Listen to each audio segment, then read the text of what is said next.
everyone.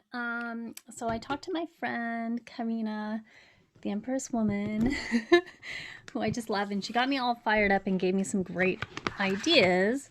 And I thought I would do something very simple. I think I'm going to do a foundations of tarot cards and tarot readings because I do it very differently than other people. And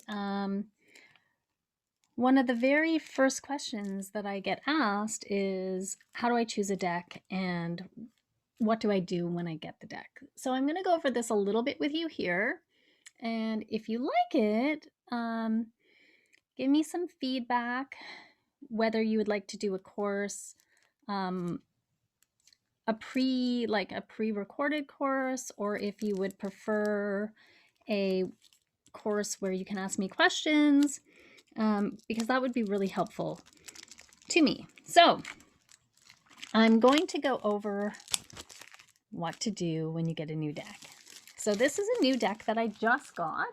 It is the Celtic Tarot. I don't know if you can see that. But yeah, this is a new deck that I just got. And one of the very first things I do is I take it out of the box and out of the wrapper. And then I just look at the images. This is a really amazing deck. So what I do is I just look at each image and I just go through it and I sort of get a feel for the deck. Ooh, that's kind of interesting. I look at things that are like a little bit unusual. This is a very unusual Empress. Ooh, in fact, it's the mother in this deck, which the Empress is the mother. That's one of the interpretations. And the father is the emperor. And I just go through and I just look at the images. I look at, I get a feel for the deck. So that's what I do first. And how I decide on the deck is I usually, this is a very unusual Wheel of Fortune, for example, which I don't even know if you can see. I'll figure out my lighting at some point. I know I keep saying that, but I will, I promise. Ooh, Justice is a man. Justice is a man in this, which is interesting because Justice is the Libra card, and Libra is actually a very masculine sign. So how do you choose the cards, what deck to get?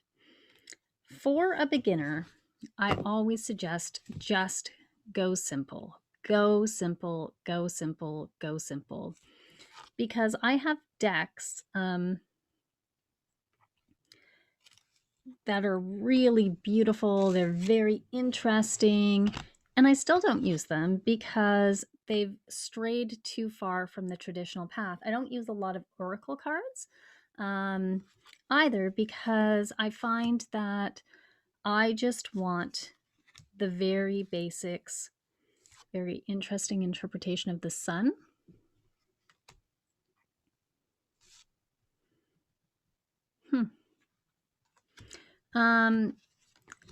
Because I really don't want to learn a whole new.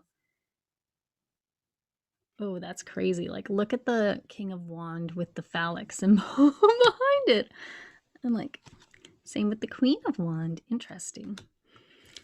Because there is an association between the wands and the wand.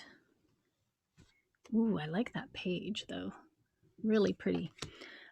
So what you want to do is you want to pick something very classic, very standard, very simple. If you don't have a standard Rider Waite, which is what I recommend you start with, because that is like one of the easiest, simplest decks. You're going to find tons of information, and it's a very simple deck. I would not recommend, for example, this particular deck to learn from because it's very complicated. I'm seeing that already. There's all sorts of it supposes that you know a lot already. But it's a really beautiful deck, and I'm looking forward to working with it actually in the future.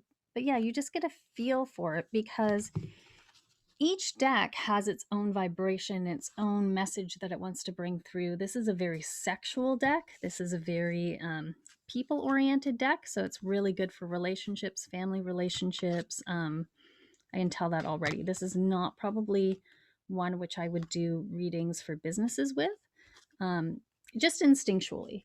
You won't know that the first time you flip through, most likely, but it's just getting a feeling about, for example, why is this dog behind him in the two of shields or two of coins or two of pentacles?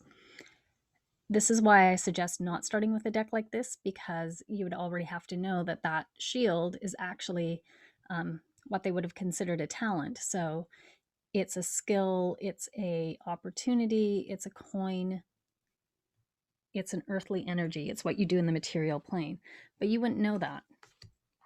So this deck, while really awesome, is not the deck to start with. But I'm just showing you sort of what I do. Some of the thoughts that might occur to me is like, because usually this is the 6 is of coins, 6 of shields in this deck is a card of generosity or charity or giving to 2. Here you've got him suspended up by hands and the money's pouring out of him. So it's like a little bit, and the justice, the little scale at the top,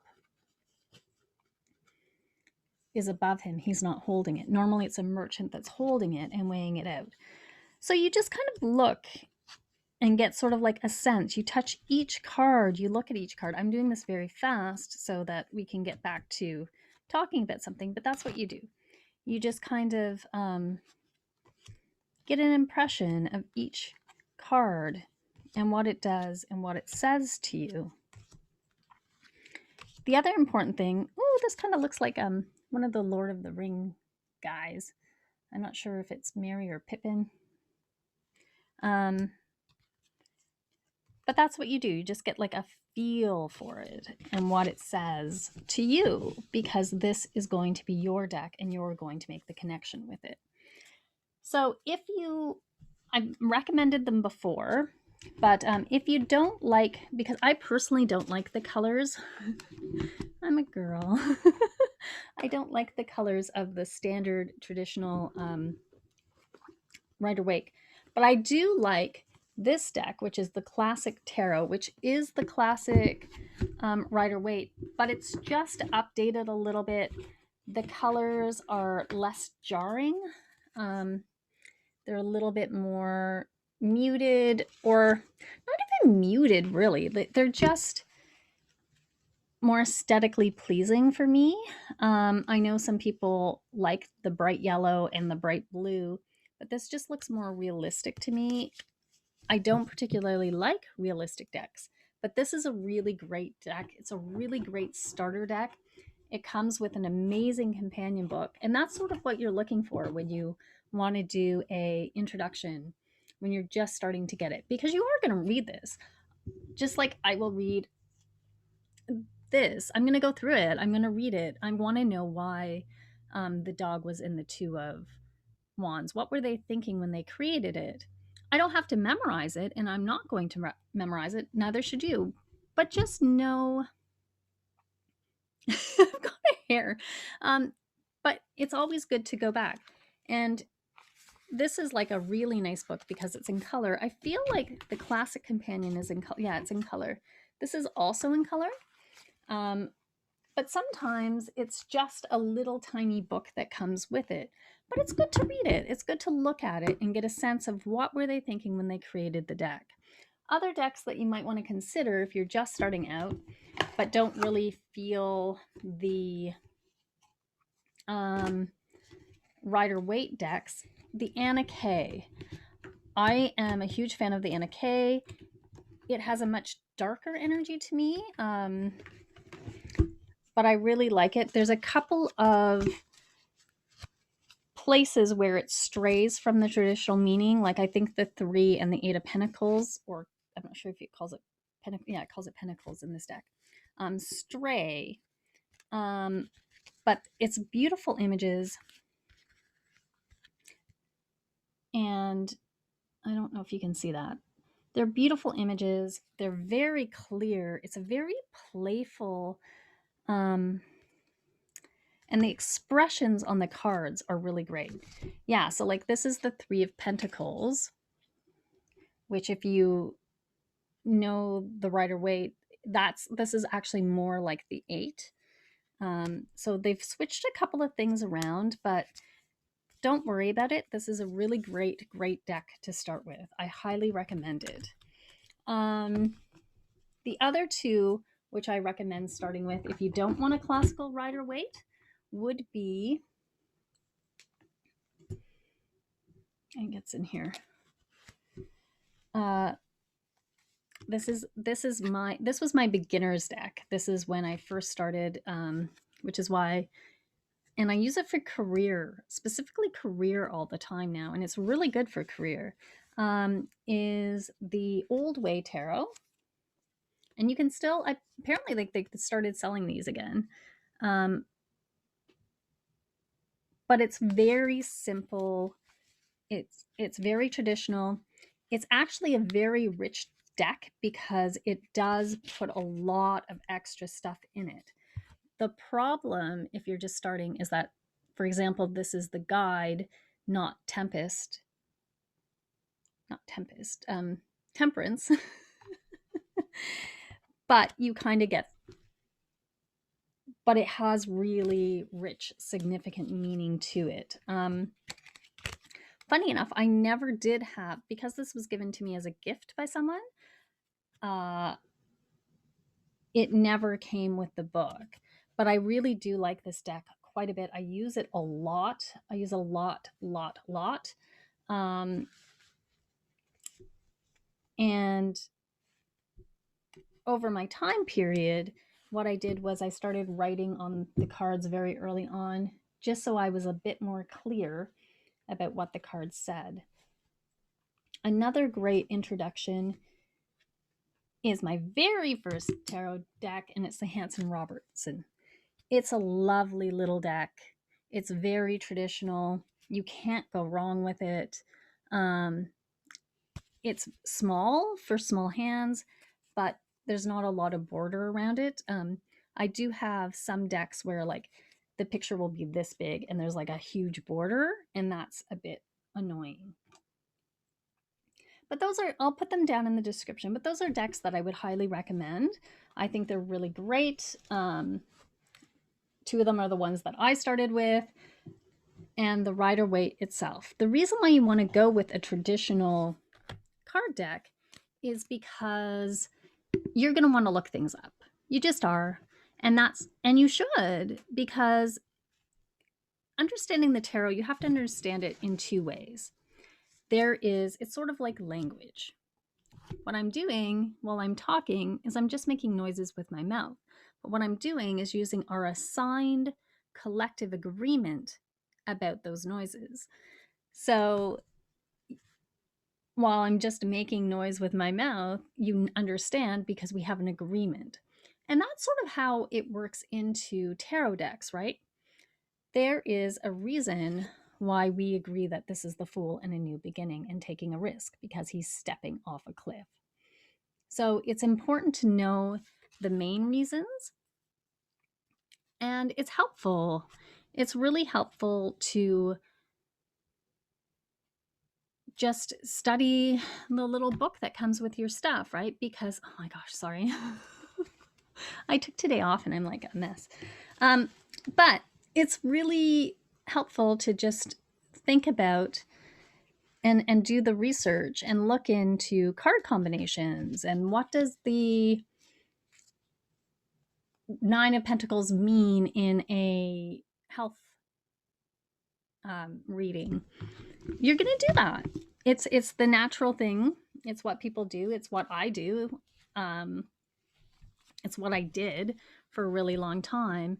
And you're just going to get a feel for the card. And that's what your first introduction to the card should be. It's sort of like just looking at them What are you saying to me? And you want to touch each card individually and get to know it and look at it. And then I think this is a great idea. And when I returned to tarot a few years ago, after being really sick and taking a break, is get yourself just a little spiral notebook and make notes. Each page, one of the cards, for example. So, like, you'll go Fool, Magician, High Priestess, blah, blah, blah. One for each page. And just write down what you notice in the card. So, for example, there's animals in the card. What could the animals mean? He's taking a step off a cliff. What could the cliff mean? What would he be feeling? What would he be thinking? And just put like really rough notes, and you can't get it wrong. And it's important to know that, because even if your interpretation of the card does not match the one in the book, that's your intuition. That's you seeing something. And that's just what you're going to do. You're just going to get to know the cards. Now, some people do crazy things, and I thought about making a video when I was feeling more ambitious in the summer about, like, go on a moonlit walk, have a candlelight dinner with your cards, take a bath with them. You know, some people sleep with them under their pillow, and you're welcome to do that. And as you get to know them, you're just going to shuffle them. What do they feel like? How do they feel when you shuffle them? Ooh, this has actually a pretty good shuffle on it, this deck. And then you're going to just sort them into piles. So what you might want to do is look at all the ones together, like all the aces together, all the twos together. Why is this two different than this two? Why is this three different from this three? And that will be a good introduction to your deck. If you want more help learning the tarot, figuring it out, what is it saying, what's it not saying, games you can play, I'm going to cover that in a little program that I'm designing. If you have questions, please send them to me. We're going to do a beginner's, a medium, and then the intuitive read. But they're all going to build up on each other, and I'm hoping you enjoy them. And please reach out with your questions, because this is really about you and what you want to know and what would help you in your journey with the tarot. I hope you have a great day. And yeah,